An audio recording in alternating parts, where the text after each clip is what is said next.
The show was supposed to start at 9. By 9:15, Jim Morrison had not come out of the dressing room. By 9:30, the crowd at the venue, a mid-sized theater in San Francisco, the date in the autumn of 1967, the band's fame knew enough to still carry the specific electricity of something that has not yet become routine, was doing what crowds do when they are kept waiting. Shuffling, murmuring, beginning to direct their accumulated anticipation toward the dressing room corridor with the specific quality of attention that can tip, if the waiting goes on long enough, into something less patient. Ray Manzarek, Robby Krieger, and John Densmore were on stage. They had been on stage for 10 minutes, playing a loose improvisation that was not a performance but a form of waiting made audible. They had been in the business long enough to understand that this kind of waiting required playing, that the silence of musicians standing on a stage without their frontman communicated something more alarming than the sound of musicians playing through it. So they played, and Jim Morrison sat in the dressing room and did not come out. The autumn of 1967 was not an ordinary moment for the Doors. Light My Fire had reached #1 in July. Strange Days, the second album, had just been released. The band was in the middle of the specific transition that separates an emerging act from an established one, the transition in which the anticipation of the crowd becomes the anticipation of people who have already decided what they are about to experience and are waiting to have that decision confirmed. Jim Morrison was aware of this transition. He had been watching it happen from the inside, and the awareness of it was one of the things he was carrying into the dressing room that evening alongside the notebook. The person who was sent to find out what was happening was the band's road manager, a man named Vince Treanor. He had been managing the physical logistics of Doors' tour since nearly the beginning, which meant he had developed both the practical experience and the specific patience required for the role. The patience of someone who has learned that the variables in a touring operation are too numerous and too unpredictable to be addressed through anything other than a steady, methodical attention to whatever the immediate situation requires. What the immediate situation required on this particular autumn evening was finding Jim Morrison and understanding what was preventing him from walking through the dressing room door and onto the stage where his band was waiting. Vince knocked, he waited, he knocked again. Then he heard Jim's voice, not distressed, not raised, simply present, saying, "Give me a minute." And then after the minute, another, "I need a few more." Vince went back to the stage and told the band that Jim was coming. The band continued their improvisation. The crowd continued its shuffling murmur, and Jim Morrison, alone in the dressing room, continued to sit with whatever he was sitting with, writing. He was 23 years old. He had been performing in front of audiences for less than 2 years. And in those 2 years, he had accumulated the specific experience that intensive touring produces, the experience of doing the same thing at high intensity, night after night in different cities, and had begun to understand what that experience cost and what it required. The dressing room was one of the ways. The notebook was the instrument of the replenishment. The closed door was the condition under which the replenishment was possible, because he was writing. That is what the accounts of that evening, the ones that have survived, partial and pieced together from the memories of the people who were present in the corridor and behind the stage and eventually in the room itself, consistently indicate. He was writing, not notes for the performance, not setlist adjustments, not the practical material of a performer preparing to go on. He was writing in the notebook he always carried, the small one with the black cover that traveled with him the way certain objects travel with certain people, not carried deliberately but simply always present, as necessary as any other piece of the touring equipment and far more private than any of it. He was writing in the notebook, and the writing was the reason the door was still closed, and the writing was the reason that when he finally came out, 43 minutes after the show was supposed to have started, he came out different.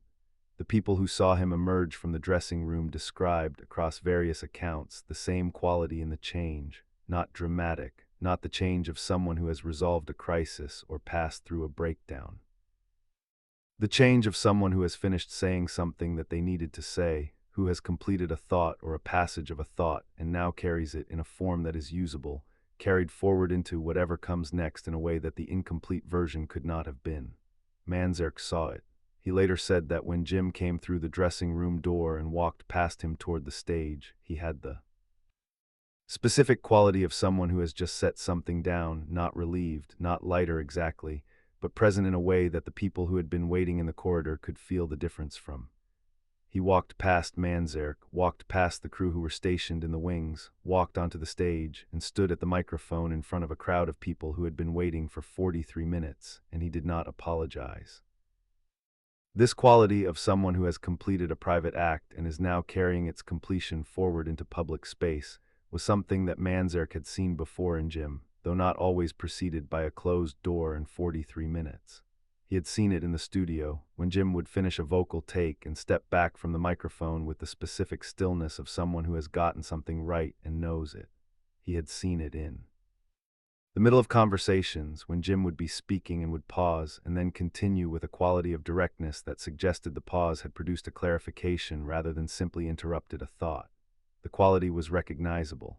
What was different about this evening was the scale of it. 43 minutes of closed-door preparation was not the norm, and the quality of presence that followed was correspondingly larger than the usual version. What he did instead of apologizing was begin. And the performance that followed, documented in the fragmentary way that performances of that era are documented, through audience recordings and the accounts of those present, was described by everyone who has addressed it as one of the most significant that the Doors gave in that period. Not significant in the sense of flawlessly executed or unprecedented in its technical achievement, significant in the sense of genuinely present, of a performer who was not simply performing familiar material but engaging with it in real time, finding something in the songs that the accumulated repetition of touring had been moving toward covering over, finding the thing that had been under the songs from the beginning and that the writing in the dressing room had apparently cleared the path back to. John Densmore said in an interview given many years later that the 43 minutes of waiting had become, once he understood what Jim had been doing, one of the things he was most glad he had not interfered with. He said he had been frustrated in real time. The drummer's relationship to waiting is different from anyone else's, because waiting for the drummer means sitting at the kit on a stage with the sticks in your hands and nowhere to direct the energy they represent. He had been frustrated, and he had wanted to go into the dressing room himself and tell Jim that the crowd was waiting and the situation was becoming difficult. He had not done it, partly because Vince Treanor was handling it, and partly because something in the quality of the waiting, the quality of the closed door, had communicated that interruption was the wrong instrument. He had waited. And when Jim came out and the show began, Densmore understood within the first song that the 43 minutes had been necessary in the way that certain things are necessary that cannot be explained in advance. What Jim had been writing in those 43 minutes is not, in the specific sense of its content, a matter of public record. The notebook from that period has been examined by researchers, and the entries from the autumn 1967 tour have been studied and partially published. But the specific entry or entries from that San Francisco evening cannot be definitively identified without the kind of certainty that the available documentation does not provide. What can be said is that the material from the notebooks of that period is among the most formally concentrated and personally direct that Jim produced, the period when the poetry in the notebooks was moving toward the directness that would eventually inform the Lords and the new creatures, moving away from the mythological indirection of the earlier work toward something that said what it was saying without the protective layer of imagery that the earlier work had sometimes deployed.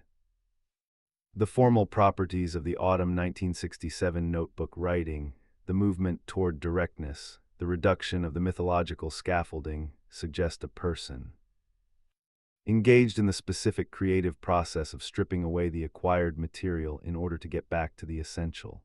This is the process that artists describe differently depending on their vocabulary. Some call it renewal, some call it return, some call it the recovery of the original impulse that the years of craft and habit have covered over. Jim Morrison did not describe it publicly in any direct way that the documentation preserves. But the notebooks describe it implicitly in the quality of the writing, in the specificity and personal directness of the imagery, in the sense that the person writing is closer to the source than they were in the previous period. What Jim was sitting with, the condition that had closed the dressing room door for 43 minutes, is also not definitively establishable from the outside, but the context is not unhelpful. Autumn 1967 was the period in which the Doors' fame had crossed from local and emerging to national, and established in a way that was still new enough to be disorienting.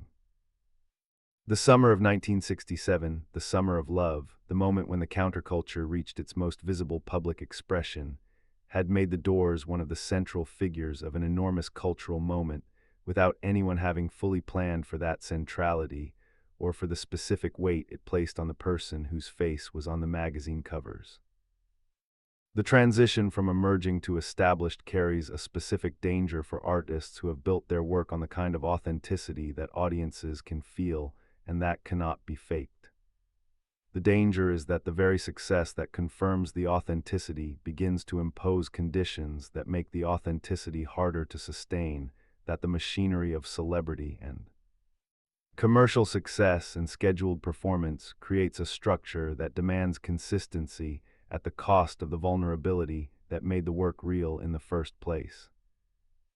Jim Morrison in the autumn of 1967 was navigating this danger in real time, without a map, with the specific disorientation of someone who has been told throughout their career that the goal is success and who has now achieved it and discovered that success has requirements of its own that the goal narrative did not fully describe. The show ran until midnight.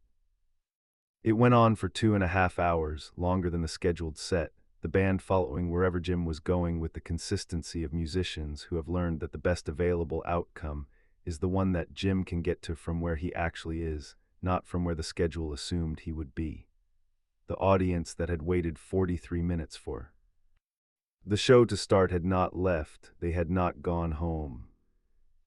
They had stood in the theater and shuffled and murmured and directed their accumulated energy at the dressing room corridor, and when the door opened and the show began, they had received it with the specific quality of attention that an audience brings to something they have chosen to wait for, a quality of presence that is different from the presence of an audience that had its expectations met on time, that has perhaps something more invested because the waiting was part of it.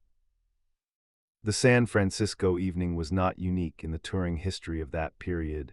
There were other nights when the dressing room door was closed for longer than the schedule allowed, other nights when Vince Treanor knocked and was asked for another minute. But it was the evening that entered the partial historical record because of the combination of its duration and the quality of what followed it. The closed door and the performance after it were connected. The writing was the connection. Vince Treanor did not speak extensively about the evening in any public account. What he said in the limited references he made to that autumn tour was that the nights when Jim was late were not the worst nights, that the correlation between the dressing room waiting and the quality of the performance that followed was one that he had learned over time to attend to rather than to simply manage. He said he had learned to distinguish between the waiting that was dysfunction and the waiting that was preparation, and that the distinction was not always visible until the show started and then was always visible immediately. The understanding that Vince Treanor had developed was itself a form of knowledge that touring had produced, the knowledge of a person who had been close to Jim Morrison's creative process for long enough to understand that the process had rhythms and requirements that did not always correspond to the touring schedule's requirements, and that the tension between those two sets of requirements was not a problem to be solved, but a condition to be managed with as much intelligence and patience as the situation allowed. Jim Morrison continued to write. Through the touring years and the album years and the legal difficulties and the eventual departure for Paris, the notebooks were constant, the private practice that preceded and accompanied and outlasted everything that the public career produced. He understood, with the specific understanding of someone who has worked long enough in a particular form to know what it requires, that the writing was not supplementary to the performance. It was the source. The performance drew from it, was nourished by it, was made possible by it. And on the nights when the source needed attention, when whatever was in the dressing room needed to be addressed before the stage was possible, the dressing room was where he went, and the notebook was what he opened, and the 43 minutes or the 30 or the hour was the price of the honesty that the performance subsequently contained. This is a story that has no villain. The crowd waiting in the theater was not wronged by the waiting. The band playing their improvisation on stage was not failed by the delay. Vince Treanor, knocking on the dressing room door and receiving the patient instruction to give him a minute, was not in the presence of dysfunction. Everyone in that San Francisco theater in the autumn of 1967 was in the presence of the working process of an artist who understood that you could not consistently give people the real thing unless you consistently did the work that accessing the real thing required. The dressing room was the work, the notebook was the work, the 43 minutes were the work, and the performance that followed, 2.5 hours of music that the audience had chosen to wait for and that the band had chosen to follow wherever it went, was what the work produced. Jim Morrison died in Paris in July 1971. He had been writing every morning in the apartment on Rue Beautreillis, in the specific quality of Paris light that came through the window at that hour, in the notebook on the desk. The writing was still there, still the source, still the mechanism by which the interior and the exterior were brought into whatever relationship was available. The performance was over. The writing continued until it didn't.